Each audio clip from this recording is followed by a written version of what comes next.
Hi, this is P1 OCR 21st Century Science, Lesson 4 on the Big Bang. Keywords we're going to look at are Big Bang, redshift and peer review.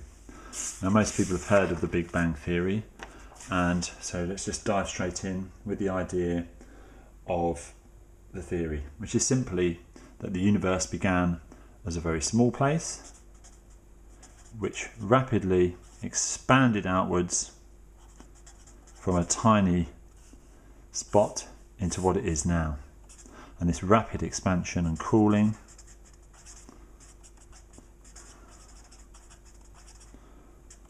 because it was obviously much hotter in the beginning, so rapid expansion and cooling is known as the Big Bang theory, and it's worth remembering that it's just a theory, but at the moment it's the theory that most scientists subscribe to. In fact, it's the commonly held theory of the creation of the universe. However, that may not be our belief forever, and the theory may change. So it's just worth considering the idea of a theory and how these things become accepted or not. So way back, before the idea of the Big Bang theory, there was the steady state theory, the belief that the universe was not expanding but was actually in a steady state, and that belief was held for a long time. And then as normally happens in science, scientists take evidence, in this case the form of astronomy, particularly Edwin Hubble, who published a very famous paper in 1929, and what he showed was that if you plotted a graph of the distance away that stars were from Earth versus the speed that they were moving away from us, he found that there was a pattern, a positive correlation, in as much as the distance increased, then the speed increased.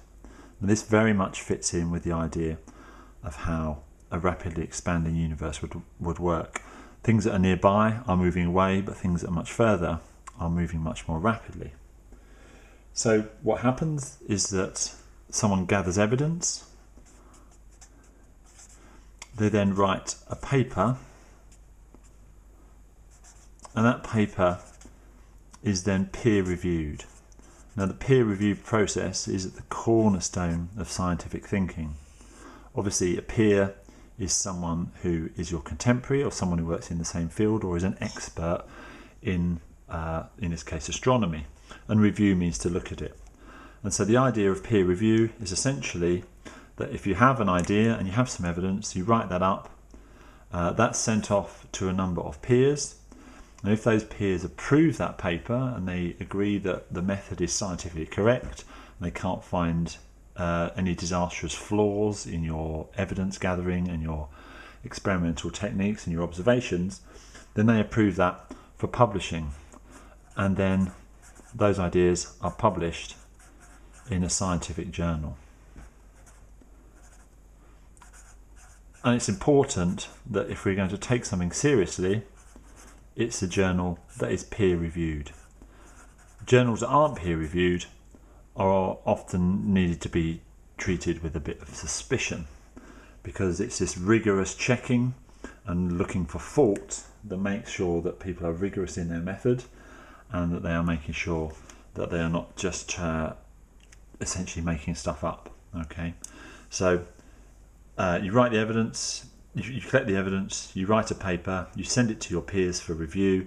If it's approved, then it's published in a peer review journal. Okay, so theory goes that, so the evidence showed that as the distance increased, the speed increased.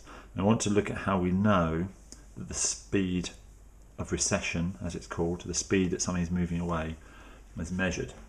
Now, if you look at light from a star, the visible light, white light, can be split up into red, orange, yellow, green, blue, indigo and violet, and that's called a spectrum.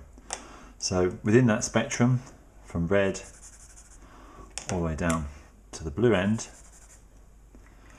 if you look at it with the naked eye, you will see that you've just got the continuous spectrum. But if you look more carefully, you will find within that spectrum there are black lines appearing, and I'm just going to draw them fairly randomly on here to illustrate the point. So within a continuous spectrum of white light, made up of red, orange, yellow, green, blue, indigo, violet, you will find missing bits of light. Literally a black stripe appears. Now, we don't need to worry too much about how these black stripes appear. We'll do that in P7, but for those who wish to know, as the light passes through the star itself, some of that light, or particular colours of light, or particular energies of photons, are removed from that, and that's how we know what's in the star, because each element will have its own particular signature of lines in particular positions to show what's been removed, and therefore that's how we actually find out what's in a star, by looking at those patterns of black lines. But another factor when you look at these again, so same spectrum, if this is a nearby star, then we might find the lines there. But if we look at a star that's actually much more distant, what we find is we get the same pattern, but the lines are shifted slightly towards the red end. So you can see this line is moved to here, this to here, this to here, and these two to there. So the lines are what we call red shifted towards the red end of the spectrum. Now why this happens is called the Doppler effect, and that's what we're going to have a look at on the next page. So the evidence for the Big Bang, the evidence that things are moving away, is that the lines from distant stars are red shifted. And the further away the star is, the more they're red shifted. And this is a result of a common effect known as the Doppler effect. So I'm going to try and explain the Doppler effect to you now. The Doppler effect is simply the idea that when something is emitting waves, so it could be a star, for example, it could be a light bulb, or it could be something emitting sound waves, it doesn't really matter. But when something is emitting waves, I draw those waves like that, then things can happen to those waves if the object that's emitting them is moving. So if this is a star, and this is the eye of someone observing the light from that star, and the light is travelling in a wave towards their eye, then we would perceive this particular distance as the wavelength of the light. So the light's travelling that way, and it's got a wavelength, the distance from one peak to the next, of that distance there. Now if this star moves away from the person, then what happens is the light effectively gets stretched out. So if these vibrations are making the star, if you start to move the star away, then the spaces between the vibrations get physically bigger, and so the distance between the peaks increases. So a stationary star would have a wavelength like this.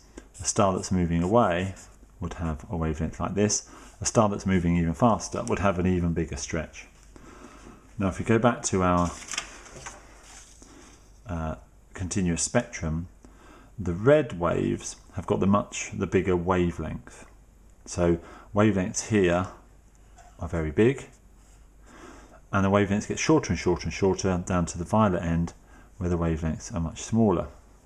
So if we have wavelengths being stretched, in the case of a star that's moving away from the observer, and the wavelengths are stretched, then what that means is that the light is going to be shifted towards the red. So these black absorption lines get shifted towards the red. And because the faster it goes, the bigger the shift, it means you can work out fairly accurately how fast an object is moving away from you. Now the Doppler effect can be heard if you listen to a car going past really, really fast. The faster it goes, the more pronounced the effect, in as much as if something's moving away from you, then the pitch of the sound will be much lower, and if it's moving towards you, then the pitch of the sound is much higher. So the evidence that we have for the Big Bang is that all stars and all galaxies, the light coming from them is redshifted. If they're redshifted, then by the theory of the Doppler effect, that means they must be moving away from us. And the further they are away, the more they are redshifted, which means the faster they are moving. And so we don't have a static universe, a steady state universe. We actually have a universe which is undergoing expansion. And the further away you get from us, the bigger the expansion is. It's worth pointing out that we are not the centre of the universe. It's just that wherever you stand in the universe, it looks like everything else is moving away from you. Okay, so that's the theory. The evidence is the Doppler effect. Now, other evidence to back up the Big Bang is that we have the fact that the universe is about 76% hydrogen and 24% helium. That wouldn't only happen if the universe was very, very hot, and the oldest stars are younger than the universe. Now obviously there'll be a problem if some of the stars are older than the universe appears to be. The universe appears to be approximately 14,000 million years old.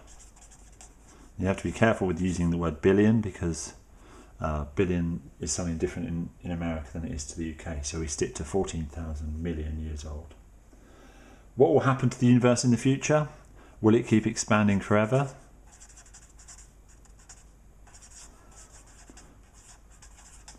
We don't know. Might the expansion start to slow down? Because if you think about it, gravity pulls everything together, and so if you are acting against gravity, you may expect that the expansion would slow down. And there is another idea, the idea that eventually that the universe will stop expanding, and then it will slow down, stop, and then gravity will bring everything back together into a big crunch. And it may well be that the universe has gone through many of these cycles of a big bang with the expansion and cooling, followed by the crunch, and the crunch then leads to another bang, and you have what's known as the bang-crunch cycle. There's lots of competing theories. The evidence is very uncertain, so it's difficult to know, and at this moment there is no real surefire accepted theory for what's happening to the universe in the future. So it may go on expanding forever, in which case the galaxies would get further and further distant from each other, or the expansion may stop and the universe may come back together again. No one really knows.